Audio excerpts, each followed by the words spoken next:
Hi నమస్తే welcome to మనం TV. నేను ఎవరైతే గేమ్ చేంజర్ మూవీ నిర్మాత దిల్ రాజు ఉన్నారో ఆంధ్రప్రదేశ్ డిప్యూటీ సీఎం పవన్ కళ్యాణ్ అయితే కలవడం జరిగింది. అయితే ఈ కలవడంపై తెలుగు రాష్ట్రాల్లో సర్వత్రా చర్చనీయాంశంగా మారింది. ఏదైతే దిల్ రాజు గేమ్ చేంజర్ సినిమాకు నిర్మాణ సారథ్యం వహిస్తున్నారో విజయవాడలో కానీ లేదంటే కనుక విశాఖపట్నంలో కానీ ఆంధ్రప్రదేశ్లో ఒక పెద్ద ఈవెంటు గేమ్ చేంజర్ ప్రచారం కోసం పెద్ద ఈవెంట్ నిర్వహణలో పవన్ కళ్యాణ్ని ముఖ్య అతిథిగా ఆహ్వానించడానికి అయితే దిల్ రాజు వచ్చారని ఆయన అయితే చెప్తున్నారు. పవన్ కళ్యాణ్కు ఏ డేట్లో ఖాళీ ఉంటే అదే డేట్లో ఆయన ఆ ఈవెంట్ని ఫిక్స్ చేసే విధంగా ప్లానింగ్ చేస్తున్నట్టు తెలుస్తోంది. ఏదైతే గేమ్ చేంజర్ మూవీ ఉందో ప్రపంచవ్యాప్తంగా అన్ని సినిమా హాల్లోనూ భారీ అంచనాలతో రిలీజ్ అవడానికి సిద్ధంగా ఉందని చెప్పుకోవచ్చు. ఏదైతే గేమ్ చేంజర్ సినిమా మొన్న విజయవాడలో చూసాం. 256 అడుగుల భారీ కట్అవుట్ అయితే అభిమానులు అక్కడ నిర్మాణం చేయడం జరిగింది. అది భారతదేశంలోనే మొట్టమొదటి భారీ బ్యానర్గా అయితే వారు చెప్పడం జరుగుతుంది. అదే చూసుకున్నట్టయితే ఆ బ్యానర్కు హెలికాప్టర్ నుంచి పూలాభిషేకం చేయడం కానీ అదంతా కూడా హైలైట్గా నిలిచింది. ఇప్పుడు ఎక్కడ చూసినా సరే గేమ్ చేంజర్ మానియాగా నడుస్తుందని అయితే చెప్పుకోవచ్చు. అయితే దీనికి గతంలో దిల్ రాజు కలవడానికి ఈ గేమ్ చేంజర్ ఈవెంట్కి పవన్ కళ్యాణ్ ఆహ్వానించడమే కారణమా అంటే ఖచ్చితంగా కాదనే చెప్పాలి. ఎందుకంటే దిల్ రాజు ఒక వారం రోజుల క్రితమే ఏదైతే తెలంగాణ సీఎం రేవంత్ రెడ్డితో భేటీ అవ్వడం జరిగింది. అయితే తెలంగాణ సీఎం ఏదైతే పుష్ప ఈవెంట్లో బెనిఫిట్ షోలో జరిగిన రచ్చ దృశ్య దాన్ని బెనిఫిట్ షోలను కానీ టికెట్ల పెంపు కానీ నిలిపివేయడం జరిగింది. పుష్ప అల్లు అర్జున్ అత్యుత్సాహమే తెలుగు ఇండస్ట్రీకి భారీ దెబ్బ తగిలిందా అంటే ఖచ్చితంగా తగిలినాయనే కనుక విశ్లేషకులు అయితే అంచనా వేస్తున్నారు. ఏదైతే పుష్ప సినిమా బెనిఫిట్ రోజున సంధ్యా థియేటర్లో ఆ ఘటన కనుక జరగకుండా ఉండుంటే నేడు గేమ్ చేంజర్ కూడా అత్యధిక బెనిఫిట్ షోలతో ఎవరైతే దిల్ రాజు ఉన్నారో ఆయన చాలా ఆనందం వ్యక్తం చేసే పరిస్థితి అయితే ఉండేది.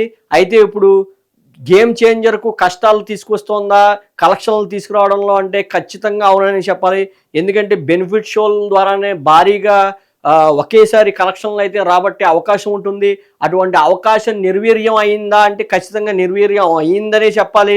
ఎందుకంటే తెలంగాణలో బెనిఫిట్ షోలు కానీ అటు టికెట్ల పెంపు కానీ పూర్తి స్థాయిలో రద్దు చేస్తున్నాం. ఎటువంటి దాంట్లో కాంప్రమైజ్ అయ్యే పరిస్థితి లేదు. ఏ రోజైతే అసెంబ్లీలో మాట ఇచ్చానో దానికి కట్టుబడి ఉన్నట్టుగా రేవంత్ రెడ్డి నేటికి అదే చెప్పడం జరుగుతోంది. దీనిపై దిల్ రాజు ప్రముఖ నిర్మాత అయి ఉండి ఆంధ్రప్రదేశ్ డిప్యూటీ సీఎంని కలవడంపై రకరకాల రకరకాల అంశాలైతే ముందుకు వచ్చే పరిస్థితి అయితే ఉంది. ఏదైతే తన ఈవెంట్కి పవన్ కళ్యాణ్ ముఖ్య అతిథిగా పిలవడంతో పాటు ఖచ్చితంగా బెనిఫిట్ షోలు కానీ టికెట్ల పెంపు కానీ చర్చ ఉంటుంది అని విశ్లేషకులు అయితే అంచనా వేస్తున్నారు.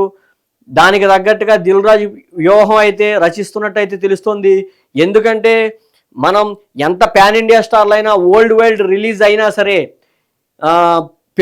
పెట్టిన పెట్టుబడి తిరిగి రావాలంటే ఖచ్చితంగా ఈ స్థానికంగా బలంగా ఉన్న తెలుగు రాష్ట్రాలకు మాత్రమే అది సొంతమవుతుంది.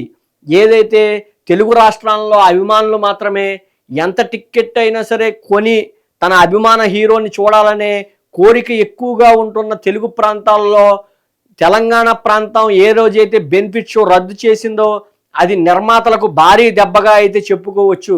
ఇదంతా గమనిస్తే ఖచ్చితంగా దిల్ రాజు పవన్ కళ్యాణ్ భేటీ అయితే నేడు అత్యంత చర్చనీయాంశంగా అత్యంత ప్రాముఖ్యత అయితే కలిగి ఉందని చెప్పుకోవచ్చు. పవన్ కళ్యాణ్ను ఖచ్చితంగా బెనిఫిట్ షోలు టికెట్ల విషయంలో ఖచ్చితంగా దిల్ రాజు రిక్వెస్ట్ చేసే అవకాశం ఉంటుంది. ఎందుకంటే ఆల్రెడీ తెలంగాణలో దెబ్బ తగిలి ఉండడం వల్ల ఖచ్చితంగా దిల్ రాజు ఈ విషయాలపై కూడా చర్చ జరిగింది అనడంలో సందేహం లేదు. అటువంటి సమాచారం కూడా మనకి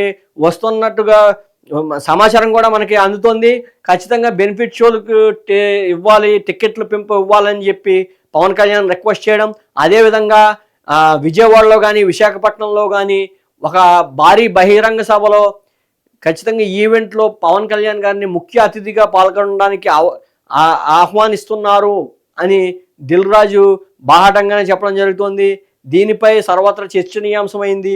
ఏదైతే తెలుగు ఇండస్ట్రీలో పుష్ప ఎంత భారీ హిట్ అందుకున్నా అత్యంత భారీగా వివాదాల్లో కూడా ముందుందనే చెప్పాలి. పుష్ప వివాదం తెలుగు ఇండస్ట్రీ మీద ఖచ్చితంగా దెబ్బ తగిలిందనైతే చెప్పొచ్చు. ఏదైతే తెలంగాణలో బెనిఫిట్ షోలు రద్దు కానీ అది కానీ ప్రస్తుతం నిర్మాతలు అయితే కక్కలేక మింగలేక ఉన్న పరిస్థితి అయితే నెలకొంది. బాలకృష్ణ సినిమా ఏదైతే ఉందో నాగవంశీ నిర్మాణ సారథ్యంలో అయితే నడుస్తుంది. నాగవంశీ కూడా మొన్న చెప్పడం అయితే జరిగింది.